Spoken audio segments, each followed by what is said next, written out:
You won't be joining us. My wife says you don't count as family." Those words didn't just come through a text message. They cut deeper than any blade could. Imagine giving everything, sacrificing years of hard work, only to be told you no longer belong. That kind of betrayal doesn't just sting, it cracks the very foundation of what you thought family meant. And it was in that crack, that wound, that the truth finally forced its way in.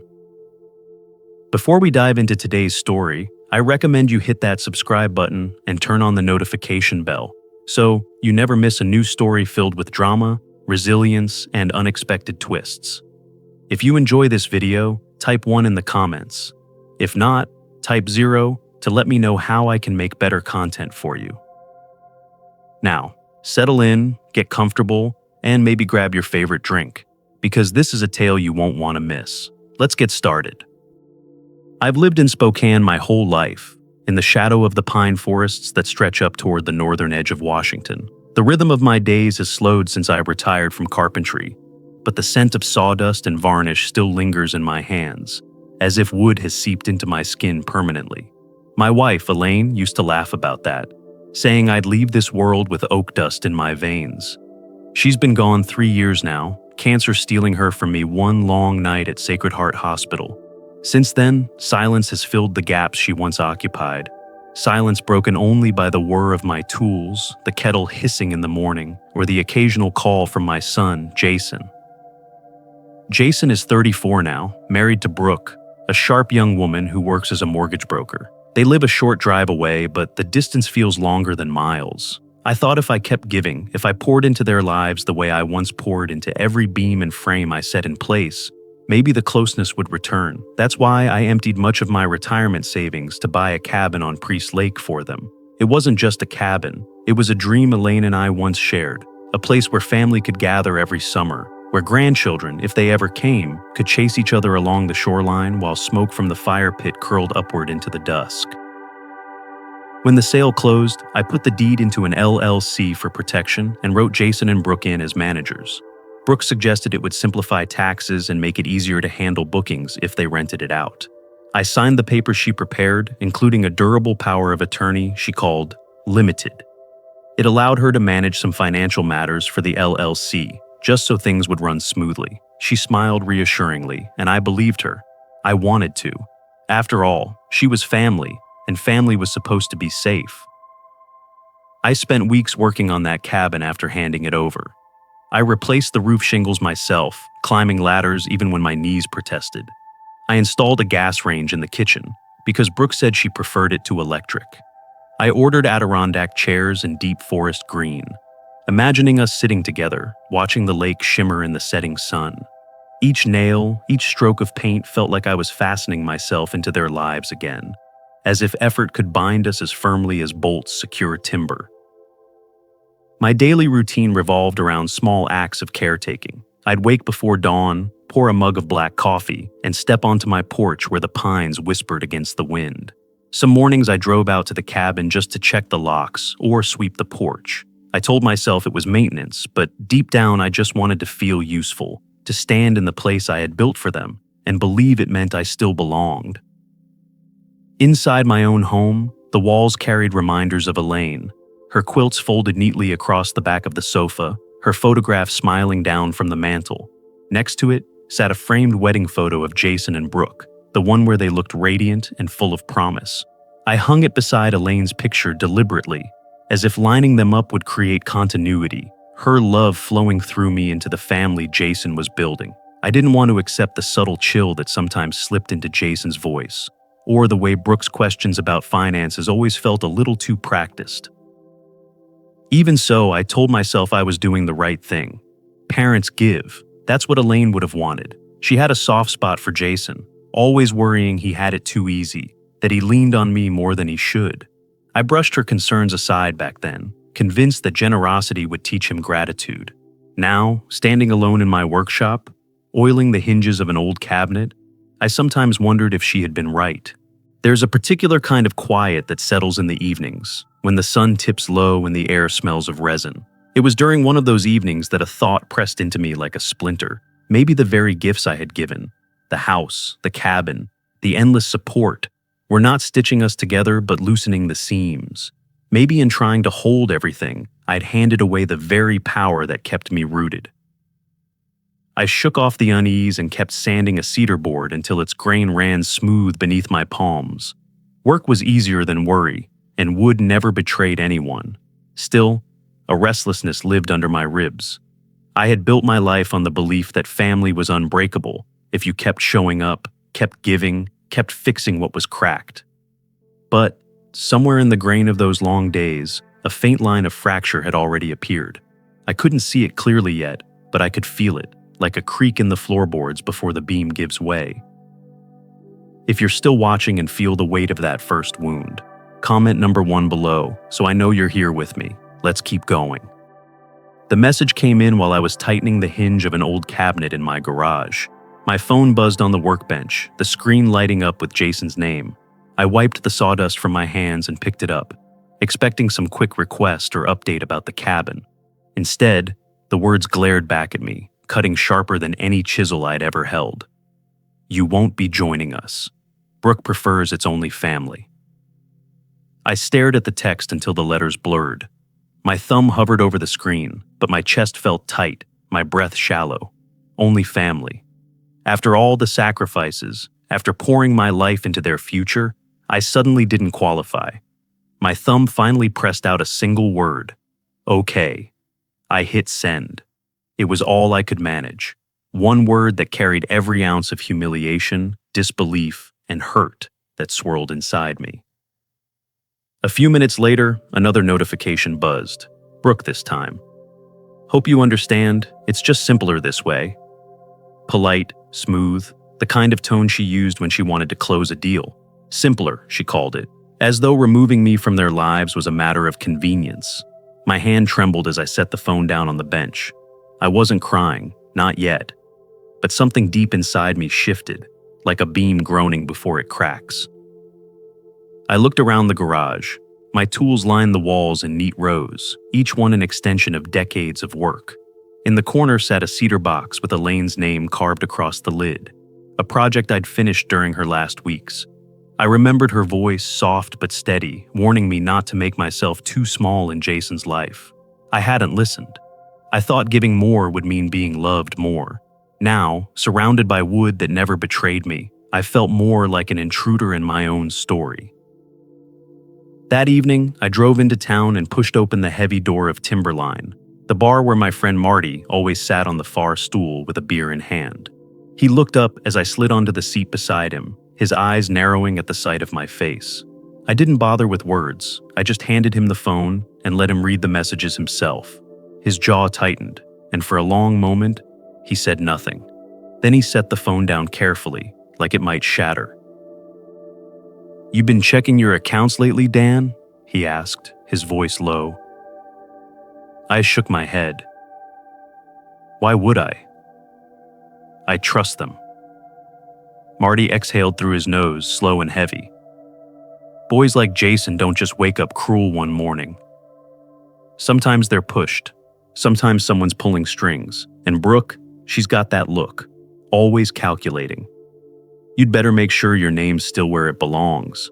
His words settled over me like a storm warning. I tried to brush it off, but his gaze stayed fixed, steady, unblinking. I knew Marty. He didn't deal in paranoia. He dealt in hard truths. By the time I left Timberline, the night air felt sharper, carrying the scent of pine and distant smoke.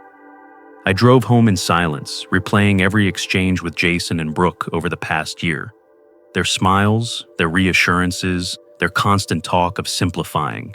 It all seemed different now, cast in a light I hadn't wanted to see. Back in my kitchen, the house felt colder, emptier. The photo of Jason and Brooke on the mantle looked like a lie, their frozen smiles mocking me. I set my keys down and stood in the middle of the room, unsure of what to do with my hands. For years I had been the fixer, the provider, the man who patched holes and replaced rotting beams. But this hole was inside me, carved by people I loved most. I poured myself a cup of coffee, even though it was late, the bitter heat grounding me. Marty's voice echoed in my ears. Make sure your name's still where it belongs. I walked to my small desk, pulled out the laptop I rarely touched, and powered it on. The glow of the screen lit the dark room, stark and sterile. I hadn't logged into most of my accounts in months. Brooke had always said it was easier if she handled things. Taxes, payments, bookings. She said I shouldn't worry myself with the details. At the time, it sounded like kindness. Tonight, it sounded like control. My fingers hesitated over the keyboard, stiff with unease. I typed in my login credentials, my pulse quickening with every keystroke. The dashboard loaded, numbers lining the screen in tidy columns. At first glance, everything looked normal. Balances in place, transactions labeled neatly. Too neat, maybe. I scrolled further, my eyes narrowing. Transfers here and there, small amounts, easily overlooked. Marty's warning pounded in my head as I leaned closer to the screen. Something was wrong. I could feel it. The garage earlier had smelled of cedar and oil, familiar and safe. But here, staring at glowing numbers on a cold screen, the air tasted metallic, sharp with suspicion. My chest tightened again, but not from sadness this time, from awareness. The text message had been the wound. Opening this laptop, I realized, might be the scalpel uncovering the infection that had been festering beneath. If you're still here and sensing how quickly small cracks can spread into something much bigger, drop a number 2 below to let me know you're following. The glow of the laptop screen cast long shadows across my kitchen, bleaching the room of warmth. My fingers moved stiffly on the trackpad as I scrolled through the account history for Reed Lake Rentals. At first, everything looked familiar. Payments from guests, booking deposits, utility bills. But the further back I went, the more the columns of numbers started to ripple with unease. Small transfers caught my eye. $50 here, $100 there, always labeled innocently. Supplies, contractor retainer, marketing cabin, HOA dues. Individually, none of them raised alarm, but stacked together across weeks and months, they formed a pattern.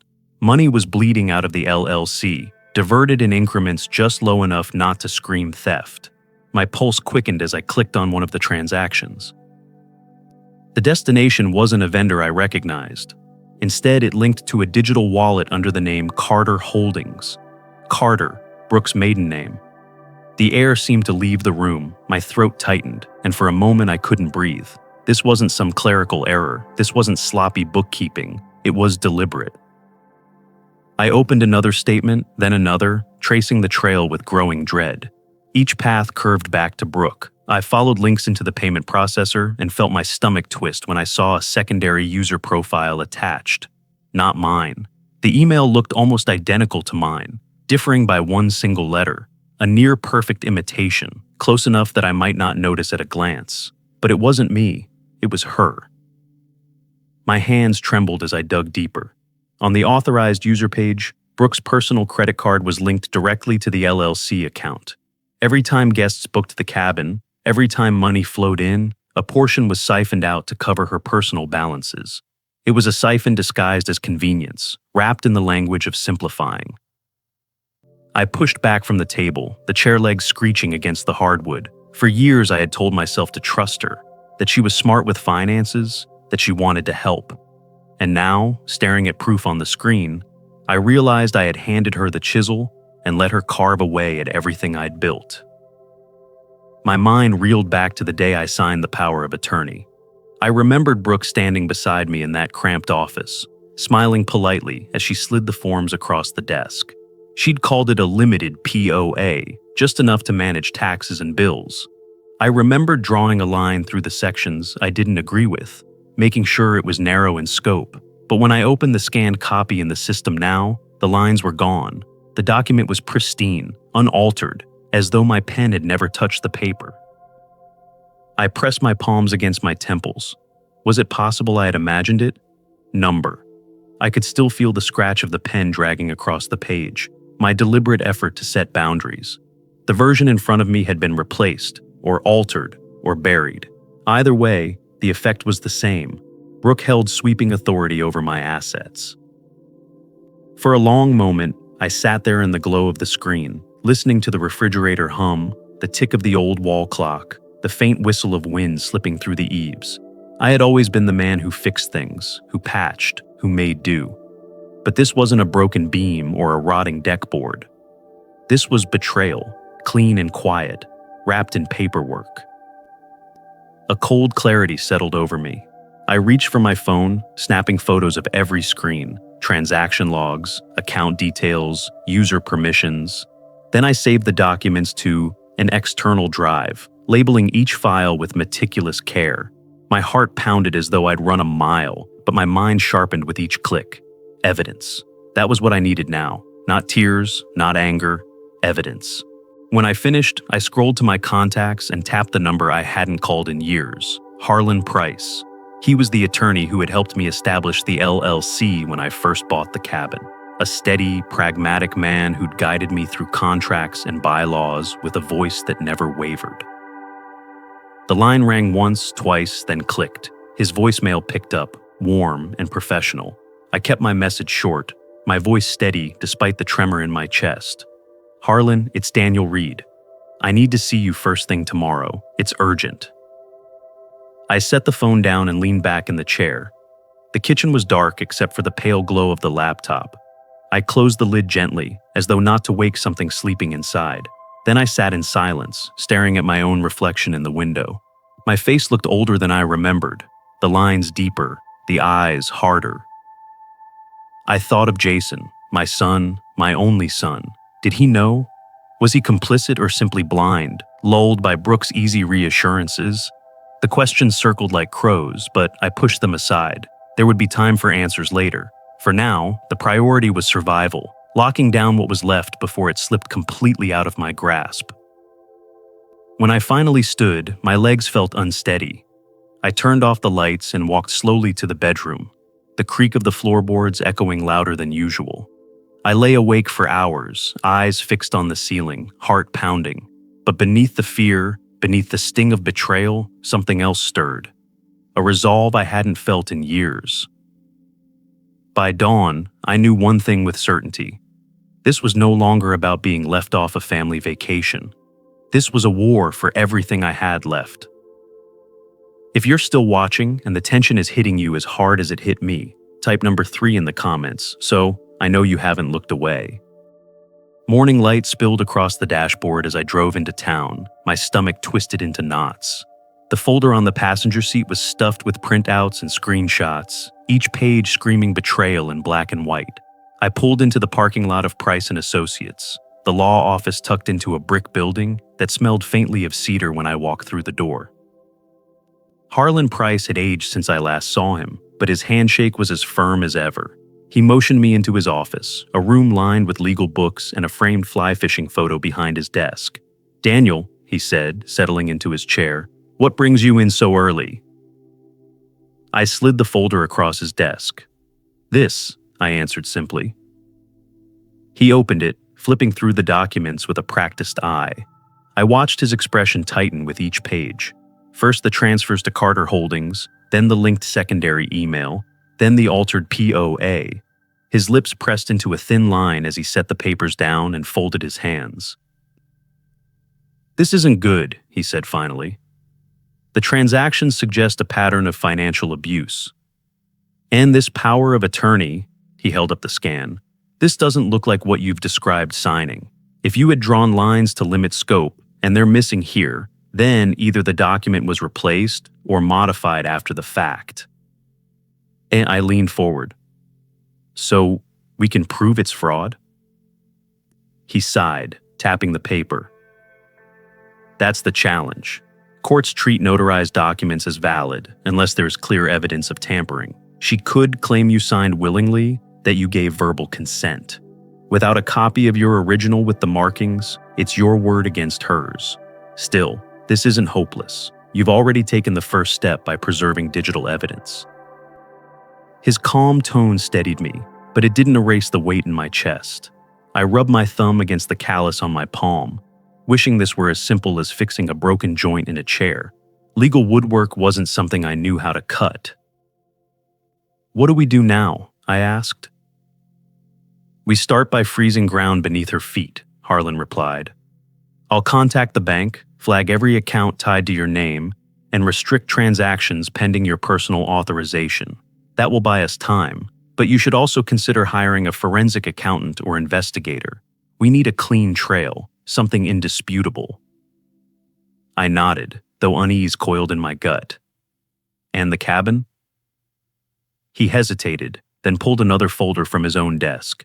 "That's the part you need to see." He opened it to reveal a set of filings recorded with the county. My breath caught when I recognized the address, my cabin at Priest Lake. "What's this?" I whispered. "A loan application," he said, his voice grave. "Filed under Reed Lake Rentals. They have listed the cabin as collateral for a renovation loan. Looks like it was pushed through last month." I felt the room tilt. Collateral? I never... Exactly. Which means someone used the authority of that power of attorney to present themselves as you. If the lender finalizes this and payments default, the bank could seize the property. The words hit harder than any blow. The cabin wasn't just lumber and nails. It was Elaine's laughter by the water, Jason's childhood summers, the sweat of my own hands sanding every beam. To think it could be handed to strangers by a signature I never gave, it hollowed me out. I gripped the arms of my chair. "How much time do we have?" "Not long," Harlan said. "The lender is still in pre-approval. If we move now, we can contest the authorization and file an injunction. But Daniel, you need to understand. Brooke has positioned herself carefully. She's left just enough paperwork to look legitimate." I swallowed hard. "Then we get ahead of her, whatever it takes." He nodded slowly. "I'll draft the necessary motions today, but I'll need you to remain steady. This is going to get messy, and Jason," his voice trailed. He didn't have to finish the sentence. My son's silence was already an answer.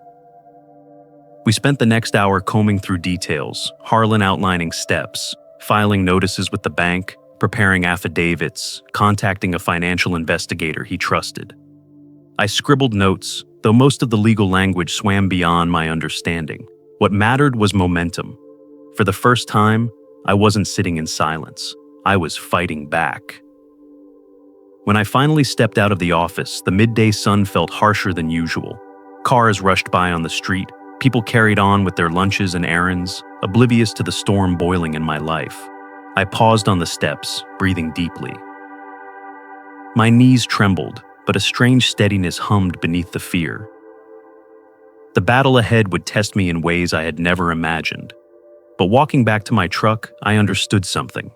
Brooke hadn't just stolen money. She had declared war on the one thing I couldn't rebuild once it was gone, my dignity. And for that, I would fight with every ounce I had left.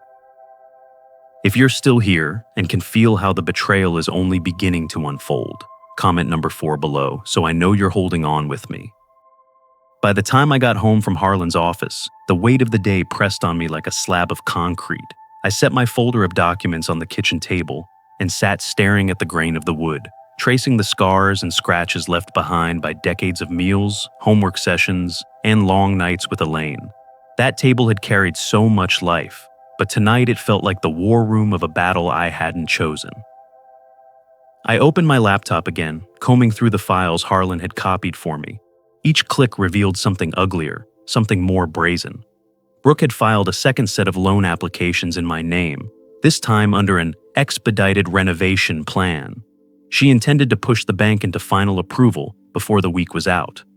The cabin wasn't just a home or rental now, it was a pawn, and if I hadn't discovered it in time, I might have woken up to find my most treasured possession signed away in a neat stack of legal documents.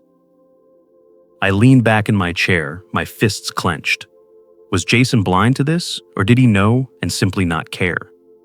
The question gnawed at me. I could forgive blindness, maybe, but silence was complicity. The phone buzzed across the table, a message from Harlan. "We filed the injunction. The lender's hands are tied for now, but be prepared. They may escalate." I nodded to myself, even though no one was there to see it. Escalate. That was exactly the word. This wasn't a misunderstanding anymore. It was a siege. I tried to sleep that night, but my mind refused. Every time I closed my eyes, I saw Jason as a boy, running barefoot across the grass with a fishing pole too big for his hands. Then the image would blur into Brooke's sharp smile, her hands sliding forms across my desk, her voice dripping with reassurance. The anger that rose in me was hot enough to burn, but I forced it down. Rage wouldn't win this. Strategy would.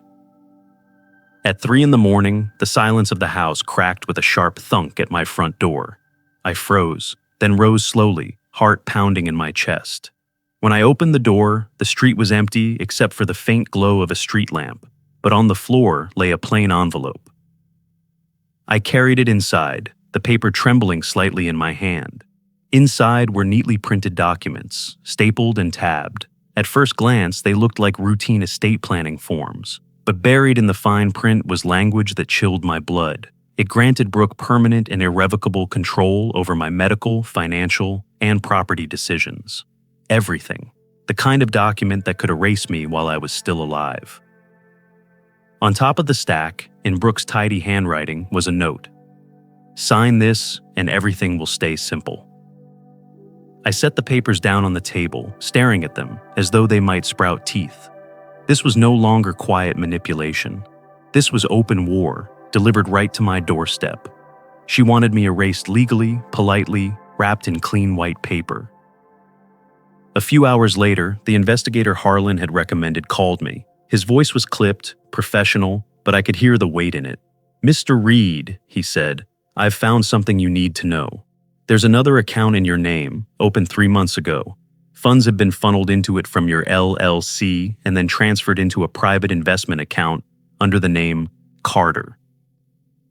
The world seemed to narrow to a pinprick, not just the cabin, not just my checking or retirement accounts. Brooke had created a shadow financial life in my name, draining everything piece by piece into her own pockets. "Can you prove it's her?" I asked. "Yes," he said without hesitation.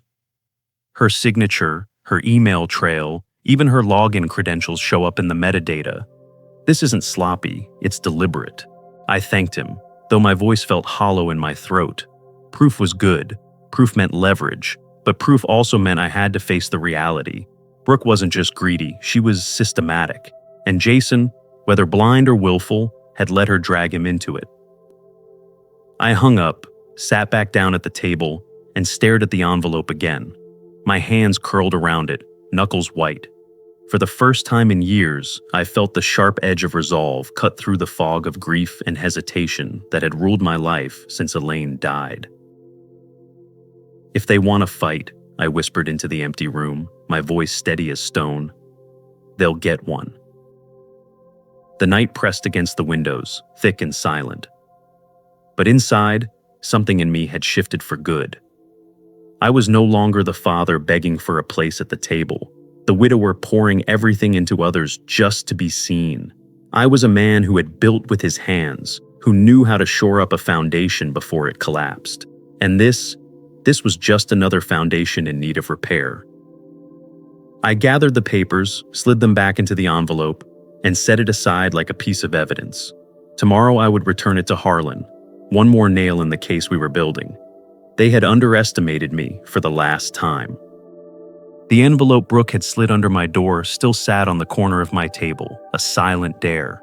Every time I passed by it, I felt a surge of heat rise in my chest. Part of me wanted to storm into Jason's driveway, throw the papers in his face, and demand to know how my own son could allow this. But another part of me, the part Elaine would have trusted, kept whispering, "Don't act in anger, act in strength." The next morning, I drove back to Harlan's office, the envelope tucked under my arm. He opened it slowly, his eyes narrowing as he read line after line. "Irrevocable power," he muttered, shaking his head. "They want you erased on paper before you're gone in flesh." He set the documents down and looked at me hard. "Daniel, you're standing on a knife's edge. If you confront them now, they'll clean their tracks. You'll never prove what they've done." I leaned forward, my voice tight. "So, you're telling me I have to just sit here while they steal everything?" "No," he replied firmly. "I'm telling you, we build the strongest case possible. Right now they think you're passive, pliable. That's your shield. As long as they underestimate you, they'll keep making mistakes." Later that day, I met with the investigator over coffee at a quiet diner. He carried a slim folder, which he slid across the table. Inside were bank statements, metadata printouts, even screenshots of Brooke's logins tied to accounts in my name. "She's not just bleeding the LLC," he said. "She's funneled funds into a personal investment account under the Carter name. The amounts are larger than before. She's getting bolder." I felt my jaw clench. "So, what's the next move?" "Patience," he said, his tone clipped. "Every day she thinks you're asleep at the wheel is another day she leaves fingerprints. The longer we watch, the stronger your case." The word patience felt like a thorn. I wanted to shout, to demand Jason look me in the eye and explain how betrayal could grow this deep. But I knew the investigator was right. A carpenter doesn't swing the hammer before the joints are set. Timing mattered.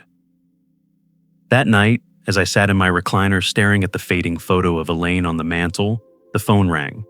It was an old neighbor from Priest Lake, a man named Charlie who'd known me since I first built the cabin. His voice carried unease. "Dan, I thought you should know. I saw Brooke up at the cabin yesterday. She brought a realtor with her, walked him through the place.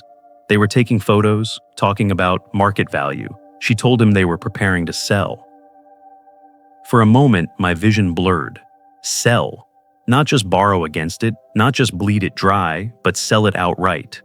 The place I built with my own hands, the boards I sanded, the beams I stained, the walls Elaine decorated.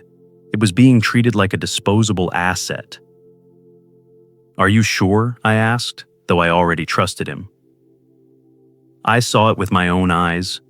Realtor's SUV parked right out front. When I hung up, I sat perfectly still, my heart pounding in my ears. The betrayal had grown teeth. Brooke wasn't satisfied with siphoning money. She wanted to erase every trace of me from that property. I poured myself a drink, staring into the amber liquid as though it might hold an answer. Jason's face flickered in my mind, not the man he was now, silent and complicit, but the boy who once begged me to teach him how to carve his name into the dock with a pocket knife. How had we come to this? Was he too blind, or had he chosen this path with Brooke, his silence the loudest answer of all? I wanted to drive straight to their house, to bang on the door and scream the truth until the walls shook.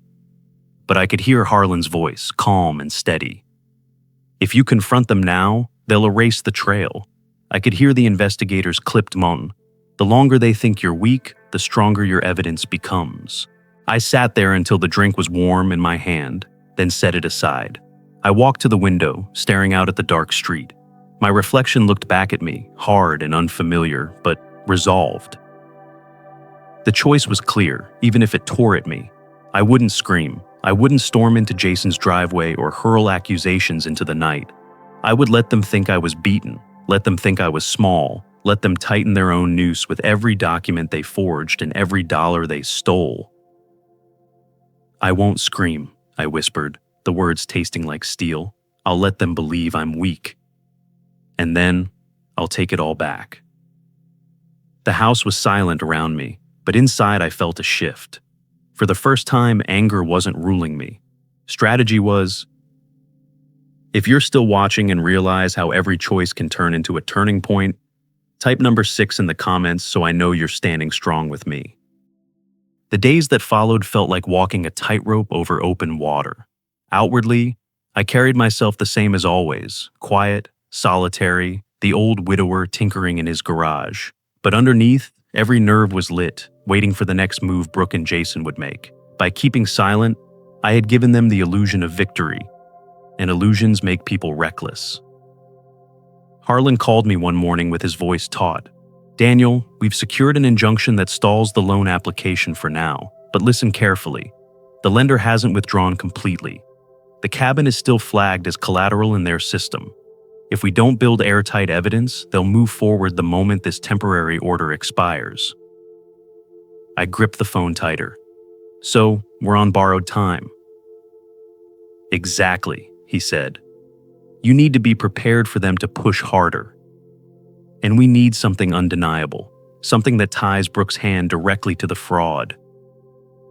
As if fate wanted to punctuate his warning, that very afternoon the investigator arrived at my door. He wore a windbreaker and carried another thin folder. His face told me before his words did. The news wasn't good. "She's not just probing lenders anymore," he said. "She's actively shopping the cabin." I traced emails between Brooke and a brokerage firm in Seattle. They've already sent a photographer to take interior shots. They're marketing it as lakefront investment property with short-term rental potential. If they close a deal, you could find yourself out of ownership before you even get your day in court.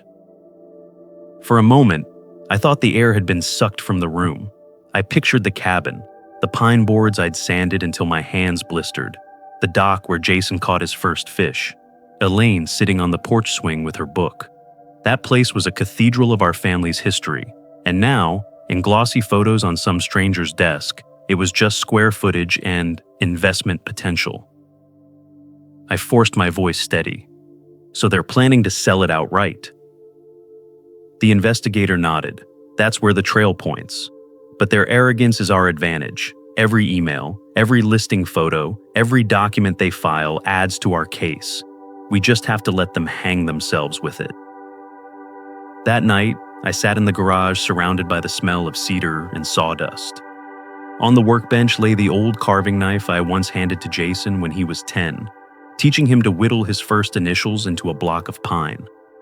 I picked it up now, running my thumb along the dulled steel edge. Back then, he'd looked up at me with wide eyes, eager to learn, eager to build. The memory ached in my chest like a fracture that wouldn't heal. The ache turned sharper when my phone buzzed. A message from Jason lit the screen. "Dad, Brooke says it would be best if you sign the new estate papers. This will prevent legal headaches for everyone. We're only trying to keep things smooth." Smooth. My teeth ground together as I read the word. He wasn't pleading or questioning, he was warning me. My own son, not asking if I was okay, not wondering how I felt about being erased, but pressuring me to hand over the last of my autonomy. His loyalty to Brooke was clear now. I didn't respond. Instead, I set the phone down and walked back to the workbench. The carving knife glinted faintly under the overhead bulb. I gripped the handle, feeling the weight of years pressing down. The boy who once built birdhouses beside me was gone, replaced by a man who saw me as an obstacle, or worse, a tool to be discarded when the job was done. But holding that knife, I realized something else. I still knew how to build. I had built houses, furniture, businesses, and lives from bare timber, and if they thought they could tear me down, they had forgotten what I was made of. I set the knife back on the bench and straightened my shoulders. The fear was still there, yes, but it had been tempered into something harder. Resolve. Every betrayal carved me sharper. Every scheme they ran only gave me more reason to stand taller. Hey? In the silence of that garage, I whispered to the ghosts of the past, to Elaine, to the boy Jason once was. "You used to build with me. Now you're trying to tear me down, but I still know how to build stronger." The words echoed off the walls, steady, unbroken. The war was far from over, but I had no doubt anymore. They had declared battle. Now it was my turn to fight back. The morning after Jason's message, I sat across from Harlan in his office again. Papers stretched between us, a map of every betrayal Brooke had left behind. Harlan adjusted his glasses, his tone clipped, but steady. "Daniel, we're no longer just reacting. It's time to strike. I'll prepare filings to revoke every ounce of authority she's claimed. Fraud, abuse of POA, misappropriation of funds, we'll put it all in motion." The investigator sat beside him, laying down a neat folder of evidence. Inside were screenshots of Brooke's emails with realtors, bank transfers into Carter Holdings, and metadata proving her login on accounts opened in my name. He flipped through photos of the cabin interior, staged for buyers, and an email draft touting it as a prime lakeside investment opportunity. "Every move she makes adds to the case," the investigator said. "By the time this reaches court, she'll have painted herself into a corner." I leaned back, letting the words settle. For months I'd been on the defensive, scrambling after every shock. But now, for the first time, we were laying the ground. The air in the room shifted. like the difference between a hunted deer and the hunter setting his sights. "I want to do more than stop her," I said quietly. "I want to make sure she never touches this cabin again, no matter what happens." Harlan studied me for a long moment. Then we moved faster. We finalized protective clauses, and we consider the option you mentioned on the phone, the sale. The word stung like a splinter under my skin. Sell. To hand over the cabin, the place where Elaine's laughter still echoed, to strangers, the thought hollowed me out. But the investigator leaned forward, his voice calm but firm. "Mr. Reed, Brooke is using the cabin as her weapon. If you keep it, you'll always be fighting her shadow. But if you control the sale, on your terms, you take it out of play forever." That night, I walked the floor of my small house in silence. Memories of the cabin crowded my mind. Elaine hanging curtains she sewed herself, Jason running barefoot down the dock, me sanding beams until my arms ached. Every board held part of me, but every board also painted a target on my back. Elaine used to tell me that letting go wasn't the same as losing. "Sometimes," she said once, "you hold on so tight that the thing you love suffocates. Letting go can be another way of protecting." I heard her voice now, as though she were in the room with me. The next morning, I told Harlan my decision. "Find me a buyer," I said, "but not just any buyer. Someone who will honor the place, someone local, and put in the contract that I retain visiting rights. I won't see Elaine's ghost sold at auction." Within a week, the offer was on the table. A young couple from Spokane, teachers with 2 small children, eager to raise them near the lake. Their letter to me was simple. They wanted a place to build memories, not flip investments. As I read their words, something loosened in my chest. Maybe Elaine would have approved. Maybe this was the way forward. Harlan drafted the paperwork with layers of protection.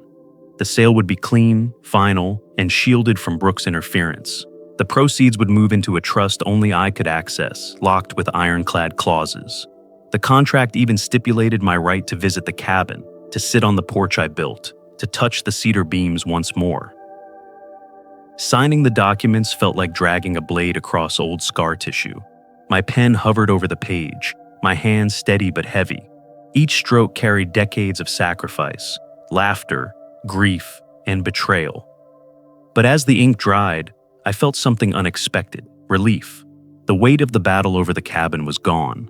Brooke could scheme all she wanted. The ground had been pulled from under her feet. When we finished, Harlan leaned back with a faint smile. "You've just closed the door on their game. They'll come home to find the board wiped clean." I nodded, and they'll never know until it's too late. That evening, I sat alone in my garage. The carving knife lay on the bench, the wood shavings from my latest project scattered like confetti. I whispered into the quiet, "I've spent months letting them believe I was weak. But silence has teeth, and now they'll feel the bite." The house around me was dark, but for the first time in years, I didn't feel cornered. I felt prepared. The cabin was safe, the money shielded, the evidence stacked high. Brooke and Jason thought they were building an empire. They didn't realize they'd built it on sand. I stood, closed the garage door behind me, and let the night air settle over my shoulders. Tomorrow, the fight would continue, but tonight, for the first time in a long while, I allowed myself to breathe. The morning was clear and sharp, the kind of September day when the lake shimmered like polished glass. I stood on the gravel path leading to the cabin, watching the moving truck idle in the driveway. The young couple from Spokane, their kids laughing as they ran circles around the porch, were already unloading boxes. It should have felt like grief, but instead it felt like breathing after being held under water. Then I heard tires crunching on the road, Jason's truck. Behind him, Brooke's sleek SUV. They pulled up, their faces full of certainty, the kind of smug confidence that comes from believing the world bends to your will. For a moment, I simply watched them step out, take in the sight of strangers carrying boxes through their cabin. Confusion flickered across Jason's face, then anger darkened Brooke's. "What the hell is going on?" Brooke barked, her heels clicking against the driveway. "Why are these people in our house?" I didn't move. I let her words hang in the crisp air before pulling a folder from under my arm. My voice was calm, steady, almost detached. "This isn't your house. Not anymore." Jason frowned, his eyes narrowing. "Dad, what do you mean? You can't just—" I handed him the folder. Inside were the sale documents, notarized and final. On top of them lay the packet Harlan had prepared, proof of the fake POA, screenshots of fraudulent accounts, emails with brokers. Jason flipped through page after page, the color draining from his face.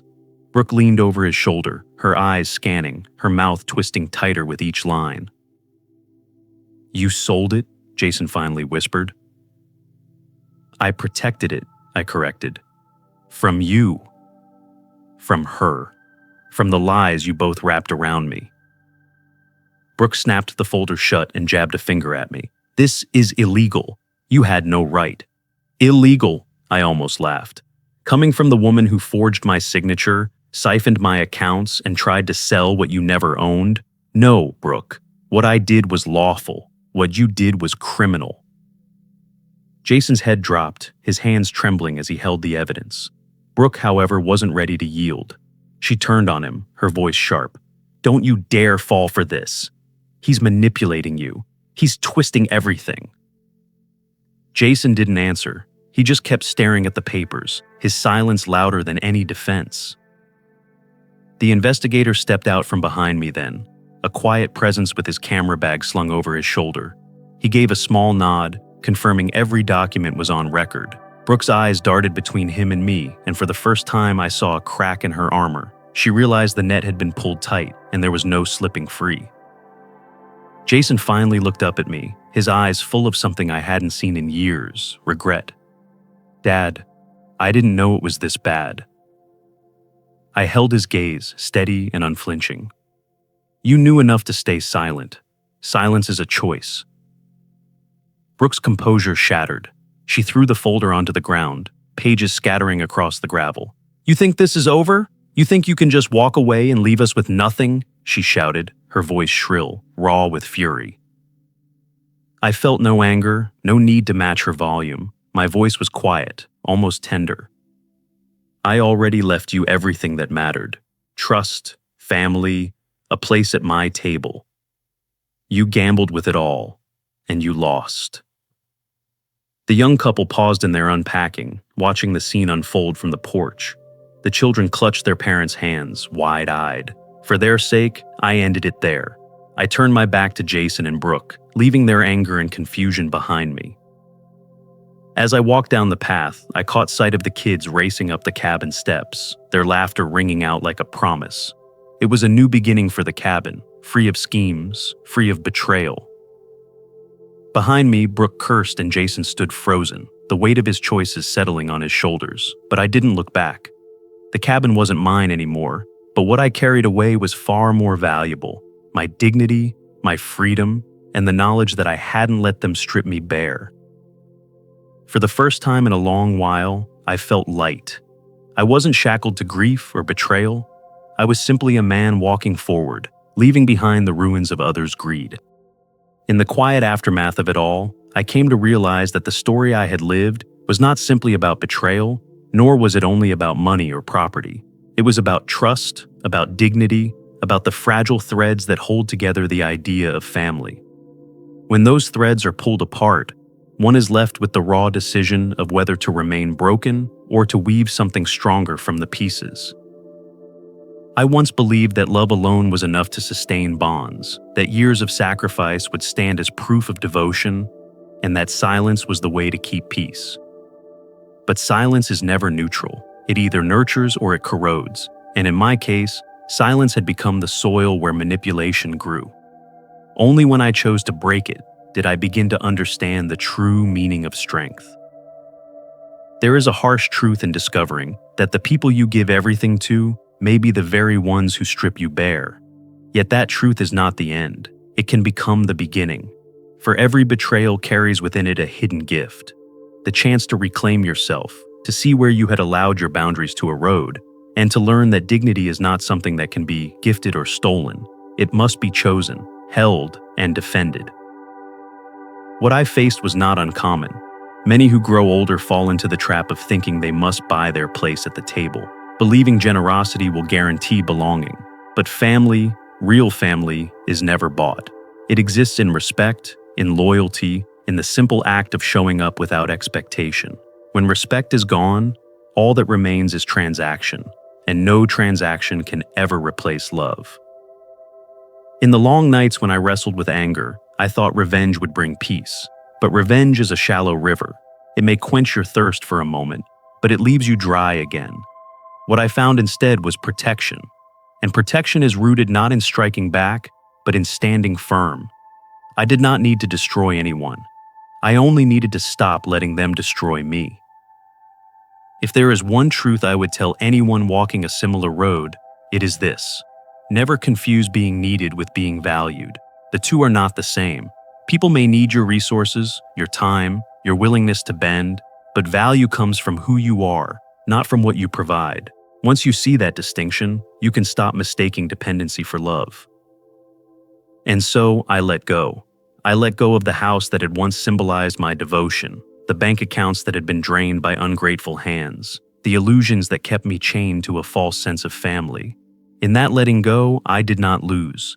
I gained the rarest thing of all, freedom. Freedom to wake up without dread, to breathe without fear of what paper I might be tricked into signing, to walk into my modest home and know that everything inside it was fully mine. The lesson lingers still. Wealth is not measured in the size of a house or the depth of a savings account. Wealth is measured in peace of mind, in self-respect, in the ability to close your eyes at night without regret. They had gambled on my silence, on my unwillingness to fight, and they lost. But I did not win because I struck harder. I won because I learned to stop giving my power away. There will always be those who try to diminish others for their own gain. That is a truth as old as time. But there is another truth, quieter yet stronger. Dignity endures. Betrayal may bruise the heart, but it cannot kill the spirit unless you allow it to. In standing up, in choosing clarity over illusion, I found something that had been missing for far too long: myself. Now, when I look to the road ahead, I see not emptiness but possibility. The absence of manipulation is not loneliness, it is space. Space to grow, to discover joy in small things, to spend time with people who value me for my presence rather than my purse. In that sense, betrayal was not the end of my story. It was the doorway into another chapter, one that I now write on my own terms. And so the message remains, simple but powerful. Quiet does not mean weak. Boundaries do not mean bitterness. Protection does not mean revenge. It means choosing your own dignity, even if it means standing alone, because in that solitude you may finally hear the only voice that matters, your own. I walk forward lighter, freer, no longer weighed down by illusions. The past will always remain a part of me, but it does not define me. What defines me now is choice, and I choose peace, dignity, and the kind of silence that does not surrender but stands as a fortress. That is the true gift hidden inside betrayal, the discovery that the strength you searched for in others was inside you all along. In life, the deepest wounds are not carved by strangers, but by those we once trusted most. Betrayal has a way of shaking the foundation of everything we thought was secure, forcing us to confront not only the cruelty of others, but also the illusions we built for ourselves. Yet within that fracture lies an unexpected gift, the chance to rediscover strength that had long been buried beneath sacrifice, silence, and misplaced loyalty.